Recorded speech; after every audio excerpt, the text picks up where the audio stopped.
It's still the 12th of February, 2021, and our day turned out a lot better than it was.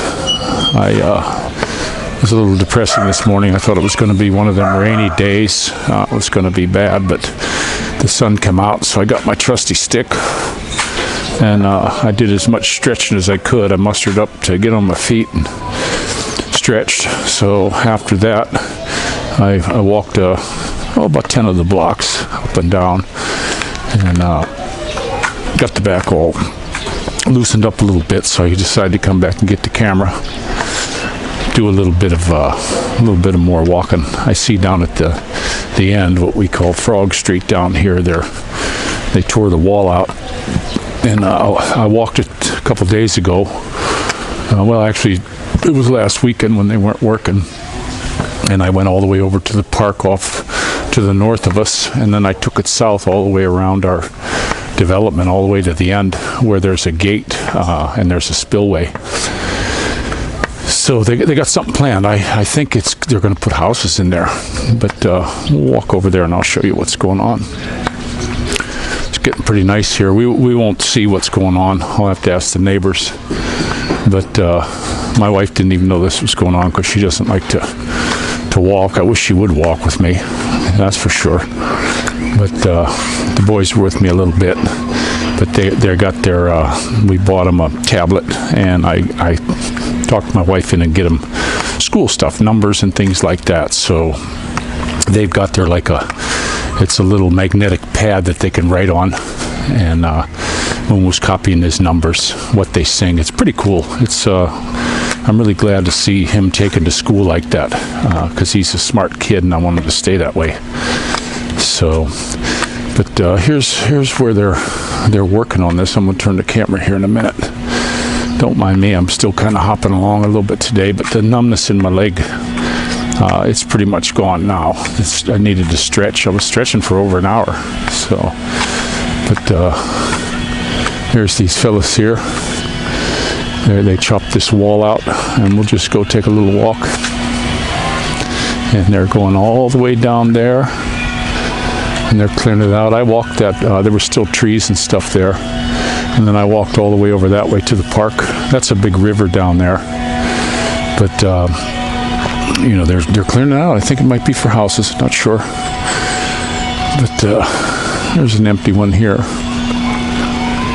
But time will tell what's going to happen. We've only got it's middle of February now, so it's looking like probably about a month from now we're going to be moving. I'm trying just to hoard as much money as I can right now, so the move's going to be easy. We've got a truck driver for our stuff, and we actually don't have that much stuff because the dressers that belong to us were leaving.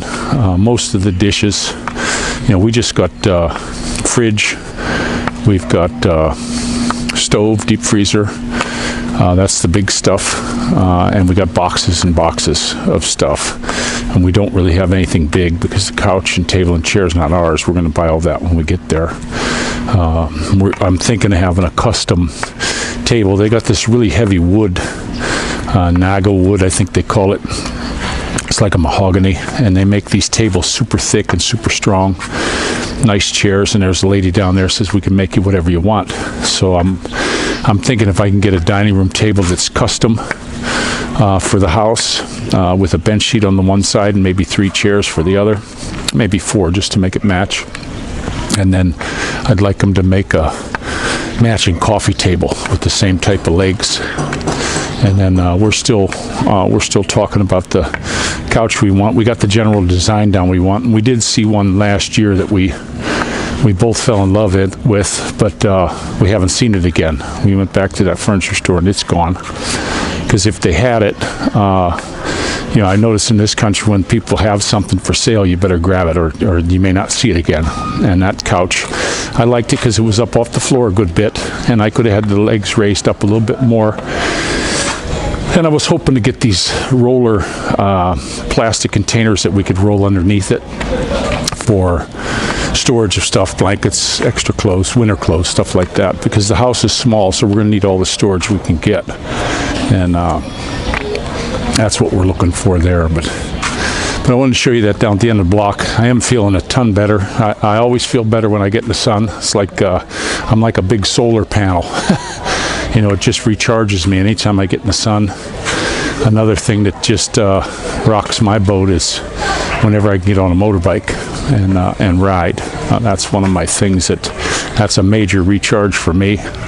Walking in the sun is kind of like a solar panel. It takes me a while to charge up, but getting on a motorcycle, it's like a zapper. It's like a car zapper, instant start.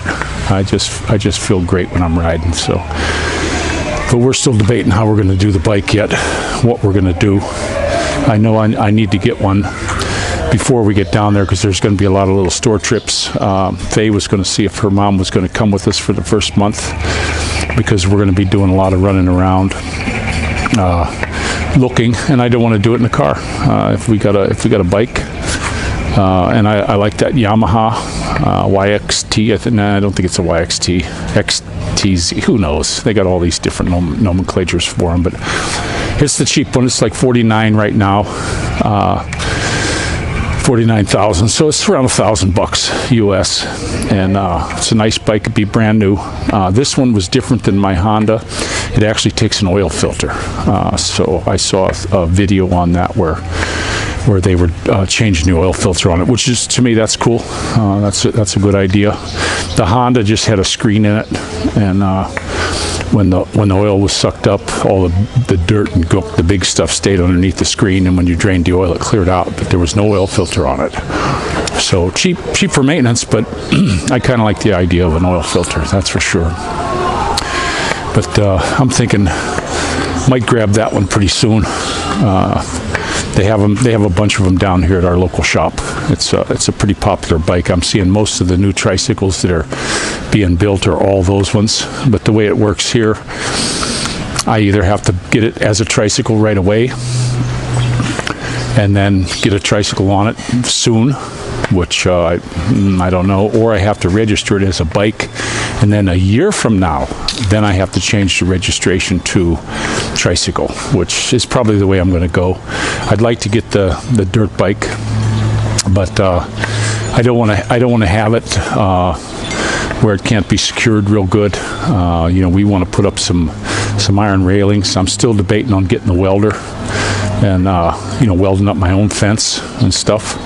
I was a pretty good welder when I was young. I had an uncle that was a top-notch welder, and then I lived next door to a guy that was a super good welder, and learned a lot from them. I actually learned from my buddy Johnny that lived next door how to weld cast iron and how you packed it with lime and stuff, and just stick welding. I never was too hot with the MIG and TIG welding. I just kind of like the idea of stick welding, and you know, I think I can buy a nice welder. I could probably get away with the welder and one of the good helmets and the stuff I need for 15 grand here. And I think it would be a lot better instead of paying somebody to build it. I'll get prices first, though. Hello. And get the prices first and see how it goes. But that'll give me something to putz around with. I was making bicycles before and bending those, using my pipe bender to bend the steel.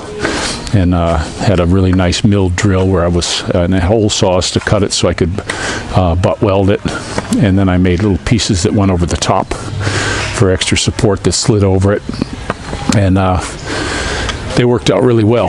They came out and didn't really have any that broke or anything like that, and I was putting little 80cc motors on them, and you could pedal them or motor them, and they were 4-cycle, so they weren't the Smokies, and people liked them.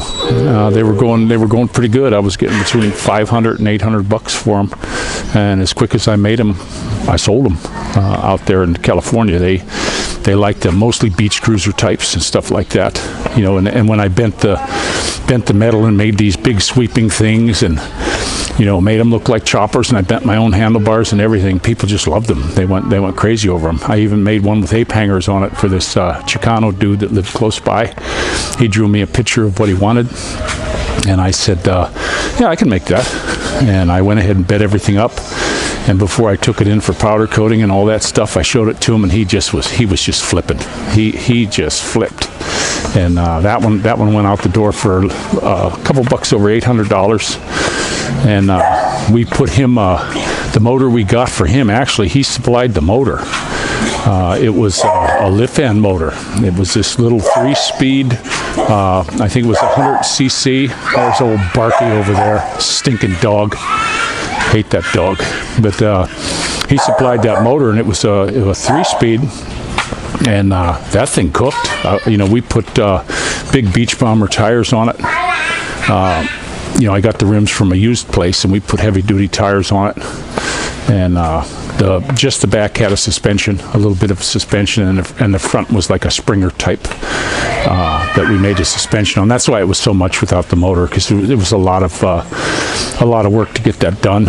And then, like on the front suspension, I actually used a shock absorber. It was from an old hood. There was this car that we saw in the junkyard, and I saw it one day, and hey, how much for that? And the guy's like, oh, take that. Nobody wants those. So I got that. We used that for the shock absorber on the front. I just changed the spring out. So that was cool. But I enjoy doing that kind of stuff. I'd like to get back into it when we get the house. I know if you've seen the video of the house, that front area where the car is supposed to be parked, I want to cover that with an awning, and I kind of want to make that my garage. I don't think I'll park the car there. The bikes will go under there, but the car will park out front, and that's the way we're going to do it. We're going to take a trip back down there. My wife's talking about tomorrow. She's going to call and see if they're open, because tomorrow's a Saturday. Excuse me. So if they're open, we're going to go down there. I got to bring the water filter thing, because the guy didn't understand how to hook that thing up. And I'm going to talk to these people. I was kind of upset with them because the guy wouldn't, he didn't want to go get the sink. He didn't want to do this. So I wrote the girl, the liaison. I'm like, hey, the guy's being a jerk. And she thought I was really going overboard. You don't have to cuss at him. It's not a cuss word. He's just being a jerk. He's not doing his job. I've been getting jerked around on this. So I want to go down and talk to him and say, hey, I'm paying the guy. I expect him to do that. And then she started trying to stick up for him, saying, well, some other customer had him go get something and then bitched and complained. Well, my deal is, that's got nothing to do with me. Absolutely, positively nothing to do with me. But from what I can see him doing things, he probably got the wrong thing anyway for the other guy. So he seems like a guy that wants to pawn off all of his problems onto somebody else and blame everybody else but himself. And this is the guy building the house. And I didn't like the idea the girl was sticking up for him. I know that's her guy and all that. Maybe she has to, internal politics in the company. But, bottom line, I'm the butthole pan for this place. So I think they should be catering a little bit more to me than their project manager. And if the guy doesn't want to do his job, maybe he should go be a garbage collector or something else. He should go find something else to do, because it's just not right. I worked construction my whole life, and I bent over backwards for my customer. And if I had a guy that wasn't doing right, he was down the road kicking stones. Plain and simple. That's just the way you do it. But maybe I'm a little hard. I know here in the Philippines will bend over and take it like you wouldn't believe. They get screwed right and left, and they just take it. So maybe I'm just being a little bit too tough, I guess. I wish that some of these Filipinos that are building these places would toughen up a little bit and start doing what they're supposed to do, because I'm really upset. One of my main things in that living room, I wanted that plug up at 5 feet and the cable TV, so that you wouldn't see cords from behind the TV, just like a big picture on the wall. And they didn't do it.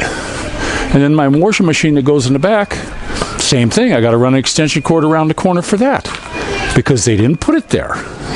What's so hard about doing these couple things? It just gets me that they can't, they can't do what they're asked. I mean, this is supposed to be a custom home. So forgive my whining. I'm going to go ahead and let you go. I am feeling a lot better today. I'm going to try to stay on my feet as long as I can. And this is Rick Shaw. And you want to do the honors, Mama? Come on, come say Rick Shaw out. Rick Shaw out. Rick Shaw out. Well, there you have it, guys, from the mouth of babes. Take care.